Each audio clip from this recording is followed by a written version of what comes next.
After so much rumors, we finally got a news regarding the upcoming Samsung Galaxy S23 lineup. Samsung Galaxy S23 Ultra will give you only 2 megapixel modes in the camera. One is a full 200 megapixel resolution and the other is a pixel bin 12.5 megapixel resolution. There will not be a 50 megapixel mode like Xiaomi and Motorola provide with their 200 megapixel phones. Almost all of us are going to use the pixel bin 12.5 megapixel on the S23 Ultra, and some of us will take the full 200 megapixel resolution. We've got the first leak benchmark for the Samsung Galaxy S23 Ultra, and it's not only very impressive but it also confirms that the inclusion of the Snapdragon 8 Gen 2. The Geekbench 5 listing shows a single-core score of 1524 and then a multiple score of 4597, which is impressive, and it actually beats the iPhone 14 in multi-core performance. iPhone have always been ahead in terms of synthetic benchmarks, and it's nice to see Qualcomm making some headway, but there are a couple of important things to mention. For start, the iPhone uses the previous chip, the A15, as beating the iPhone Pro models, which scored 1891 for single then 5469 for multi.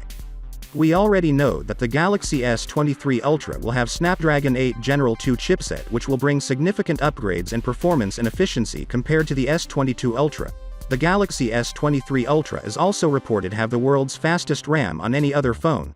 This new memory will allow even higher speeds to be achieved with minimal internal redesign. Its low power consumption, high performance levels make it suitable for applications beyond smartphones in the market.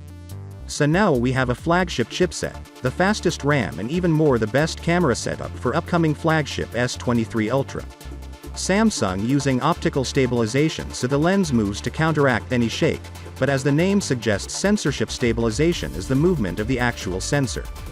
The back camera lenses are actually slightly thicker than the S22 Ultra, with 2 sensors on the side now flushed in for an even cleaner look.